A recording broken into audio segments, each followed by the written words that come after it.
हाँ जी। ਡਾਕਟਰ ਮਨਪ੍ਰੀਤ ਕੌਰ ਜੀ ਅਨੰਦਪੁਰ ਸਾਹਿਬ ਵਾਲੇ, ਉਹ ਉਹ ਹੈਗੇ ਆ। ਆਪਣਾ ਆਪਣੇ ਨੂੰ ਅਨਮਿਊਟ ਕਰ ਲੈਣ ਤੇ ਆਪਣੀ ਸਪੀਚ ਸ਼ੁਰੂ ਕਰਨ ਪੰਜਾਬੀ ਭਾਸ਼ਾ।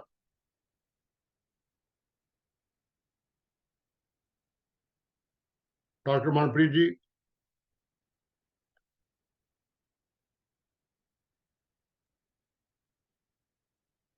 ਇਹ ਹੈਗੇ ਤਾਂ ਹੈਗੇ ਆ ਜੀ, ਅਨਮਿਊਟ ਨਹੀਂ ਕਰ ਰਹੇ। ਕਰ ਲਿਆ ਜੀ। ਹੋ ਗਏ, ਠੀਕ ਹੈ ਜੀ। ਥੈਂਕ ਯੂ ਜੀ। ਤੁਸੀਂ ਫੇਰ ਮਿਊਟ ਹੋ ਗਏ ਜੀ। ਡਾਕਟਰ ਮਨਪ੍ਰੀਤ ਜੀ ਤੁਸੀਂ ਫੇਰ ਮਿਊਟ ਹੋ ਗਏ। ਹੁਣ ਠੀਕ ਫੇਰ ਕਰਿਓ ਜੀ। Thank you.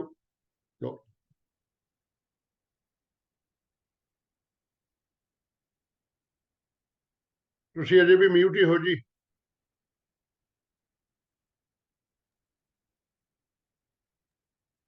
ਹੈਲੋ। ਸਤਿ ਸ਼੍ਰੀ ਅਕਾਲ ਜੀ, ਕਰੋ ਸ਼ੁਰੂ ਜੀ। ਸਤਿ ਸ਼੍ਰੀ ਅਕਾਲ ਸਰ। ਸਤਿ ਸ਼੍ਰੀ ਅਕਾਲ। ਜਗਤ ਪੰਜਾਬੀ ਸਭਾ ਦੇ ਸਾਰੇ ਮੈਂਬਰਾਂ ਨੂੰ ਮੇਰੇ ਵੱਲੋਂ ਪਿਆਰ ਭਰੀ ਸਤਿ ਸ਼੍ਰੀ ਅਕਾਲ। ਮੇਰਾ ਅੱਜ ਦਾ ਬੋਲਣ ਦਾ ਵਿਸ਼ਾ ਹੈ ਪੰਜਾਬੀ ਭਾਸ਼ਾ ਦਸ਼ਾ ਤੇ ਦਿਸ਼ਾ।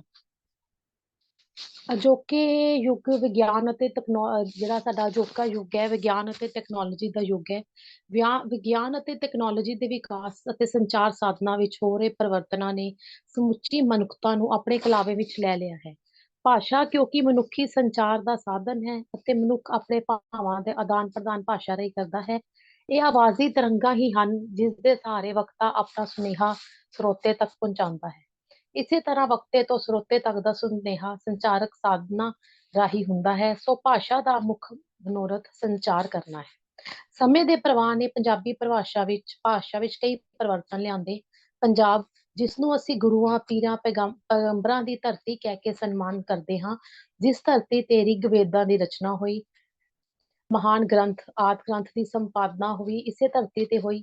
ਪੰਜਾਬੀ ਭਾਸ਼ਾ ਪੰਜਾਬੀ ਸਾਹਿਤ ਦਾ ਅਮੀਰ ਵਿਰਸਾ ਹੈ ਜੋ ਆਪਣੇ ਆਪ ਵਿੱਚ ਪੂਰਾ ਸੰਸਾਰ ਹੈ। ਜੇਕਰ ਅਸੀਂ ਇਸ ਦੇ ਇਤਿਹਾਸ ਦੀ ਗੱਲ ਕਰੀਏ, ਭਾਵੇਂ ਇਸ ਦੀ ਸ਼ੁਰੂਆਤ ਇਸਲਾਮ ਦੇ ਪ੍ਰਵੇਸ਼ ਨਾਲ ਹੁੰਦੀ ਹੈ।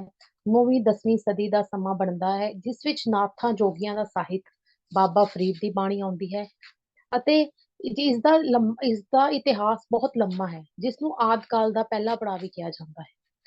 ਦੂਜੇ ਵਿਕਾਸ ਪੜਾਅ ਦਾ ਸਮਾਂ ਜਿਹੜਾ ਉਹ 1500 ਤੋਂ 1700 ਤੱਕ ਦਾ ਸਮਾਂ ਹੈ ਜੋ ਗੁਰੂਆਂ ਦੇ ਸਾਹਿਤ ਨੂੰ ਪੰਜਾਬੀ ਭਾਸ਼ਾ ਤੇ ਗੁਰਮੁਖੀ ਲਿਪੀ ਵਿੱਚ ਲਿਖਤਬੱਧ ਕਰਨ ਦਾ ਸਮਾਂ ਅਖਵਾਉਂਦਾ ਹੈ। ਗੁਰਮਤ ਕਾਵਿ, ਸੂਫੀ ਕਾਵਿ, ਕਿੱਸਾ ਕਾਵਿ, ਵਾਰ, ਭਗਤੀ ਕਾਵਿ ਅਤੇ ਵਾਰਤਕ ਸਾਹਿਤ ਇਸੇ ਸਮੇਂ ਦੀ ਹੀ ਦੇਣ ਹਨ। ਭਾਵੇਂ ਇਸ ਸਮੇਂ ਵਿੱਚ ਪੰਜਾਬੀ ਨੂੰ ਰਾਜ ਭਾਸ਼ਾ ਵਜੋਂ ਮਾਨਤਾ ਨਹੀਂ ਸੀ ਮਿਲੀ, ਪਰ ਢੇਰ ਸਾਰਾ ਸਾਹਿਤ ਇਸ ਸਮੇਂ ਵਿੱਚ ਰਚਿਆ ਗਿਆ।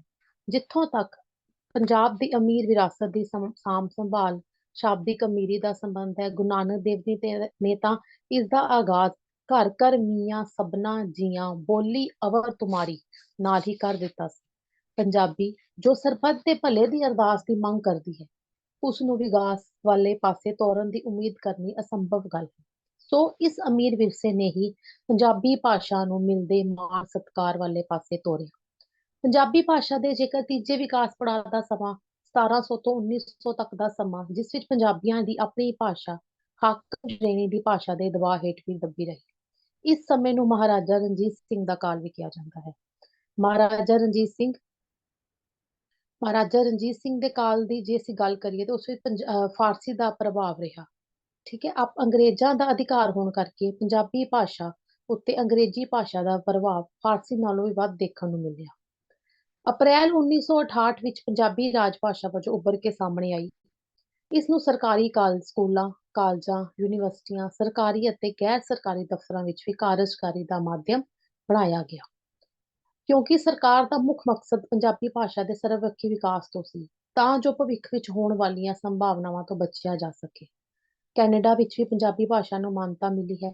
ਇੰਗਲੈਂਡ, ਸਿੰਗਾਪੁਰ, ਮਲੇਸ਼ੀਆ ਅਤੇ ਹੋਰ ਵਿਦੇਸ਼ਾਂ ਵਿੱਚ ਵੀ ਇਸ ਨੂੰ ਬਣਦਾ ਮਾਣ ਹਾਸਿਲ ਹੋਇਆ ਹੈ। ਸਾਡਾ ਮਕਸਦ ਨੌਜਵਾਨ ਪੀੜ੍ਹੀ ਜੋ ਸਮੁੱਚੀ ਪੰਜਾਬੀ ਕੌਮ ਦਾ ਸਰਮਾਇਆ ਹਨ, ਉਹਨਾਂ ਨੂੰ ਆਪਣੀ ਵਿਰਾਸਤ ਨਾਲ ਜੋੜਨਾ ਹੈ, ਤੋੜਨਾ ਨਹੀਂ। ਭਾਵੇਂ ਪੰਜਾਬ ਦੇ ਸਰਕਾਰੀ ਸਕੂਲ ਪੰਜਾਬੀ ਸਕੂਲਾਂ ਵਿੱਚ ਪੰਜਾਬੀ ਨੂੰ ਤਰਜੀਹ ਦੇ ਰਹੇ ਹਨ, ਪਰ ਨਿੱਜੀ ਸਕੂਲਾਂ ਵਿੱਚ ਅੱਜ ਵੀ ਅੰਗਰੇਜ਼ੀ ਨੂੰ ਤਰਜੀਹ ਦਿੱਤੀ ਜਾ ਰਹੀ ਹੈ।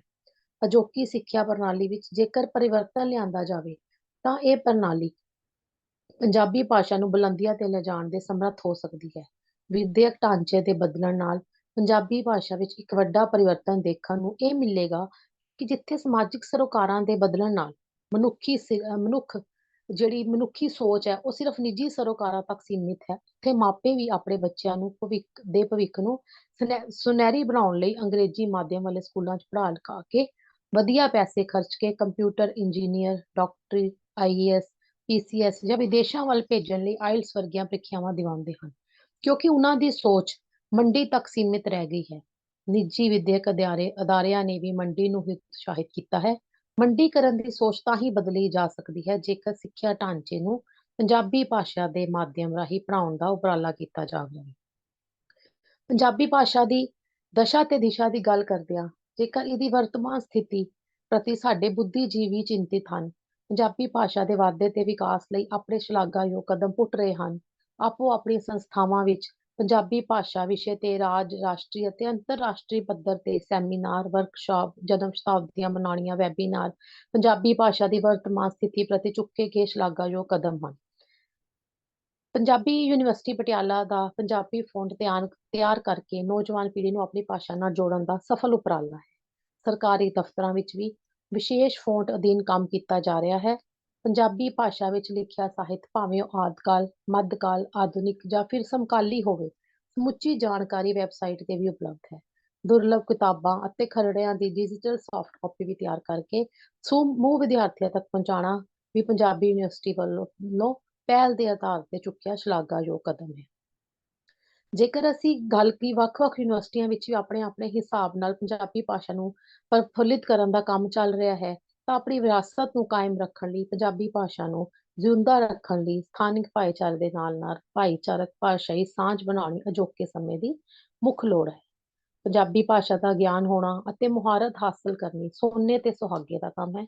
ਸਰਕਾਰ ਨੂੰ ਵੀ ਚਾਹੀਦਾ ਹੈ ਕਿ ਇਸ ਖਪਤਕਾਰੀ ਯੁੱਗ ਵਿੱਚ ਵਿਦੇਸ਼ਾਂ ਵੱਲ ਰੁਖ ਕਰਦੀ ਨੌਜਵਾਨ ਪੀੜ੍ਹੀ ਨੂੰ ਆਪਣੀ ਮਾਤ ਭੂਮੀ ਅਤੇ ਪੰਜਾਬੀ ਭਾਸ਼ਾ ਨਾਲ ਸਾਂਝ ਬਣਾਈ ਰੱਖਣ ਲਈ ਹਰ ਸੰਭਵ ਯਤਨ ਕਰਨੇ ਚਾਹੀਦੇ ਹਨ, ਤਾਂ ਜੋ ਕਿ ਪੰਜਾਬੀ ਭਾਸ਼ਾ ਦੀ ਵਿਧੀ ਪੂਰਵਕ ਪਸਾਰ ਕਰਕੇ ਮੰਡੀਕਰਨ ਦੀ ਮਨੁੱਖੀ ਸੋਚ ਤੋਂ ਨਿਜਾਤ ਪਾ ਸਕਣ।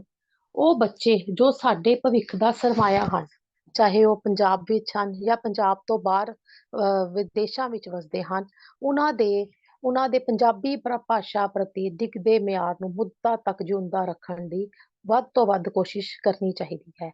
ਜਿਵੇਂ ਕਿ ਪੰਜਾਬੀ ਸਾਡੇ ਬੁੱਧੀਜੀਵੀ, ਸਾਹਿਤਕਾਰ, ਭਾਸ਼ਾ ਵਿਗਿਆਨੀ ਆਪਣਾ ਪੂਰਕ ਸਹਿਯੋਗ ਦਿੰਦੇ ਹੋਏ ਮੁੱਢਲੀਆਂ ਕਤਾਰਾਂ ਵਿੱਚ ਲੱਗ ਕੇ ਪੰਜਾਬੀ ਭਾਸ਼ਾ ਪ੍ਰਤੀ ਸੁਚੇਤ ਹਨ। ਸਾਨੂੰ ਸਾਰਿਆਂ ਨੂੰ ਵੀ ਪੰਜਾਬੀ ਭਾਸ਼ਾ ਦੇ ਸਰਬਪੱਖੀ ਵਿਕਾਸ ਲਈ ਹੰਭਲਾ ਮਾਰਨਾ ਚਾਹੀਦਾ ਹੈ, ਤਾਂ ਜੋ ਕਿ ਸਾਡੀ ਅਮੀਰ ਵਿਰਸੇ ਦੀ ਭਾਸ਼ਾ ਹਮੇਸ਼ਾ ਆਉਣ ਵਾਲੀਆਂ ਸਦੀਆਂ ਤੱਕ ਜਿਉਂਦੀ ਰਹਿ ਸਕੇ।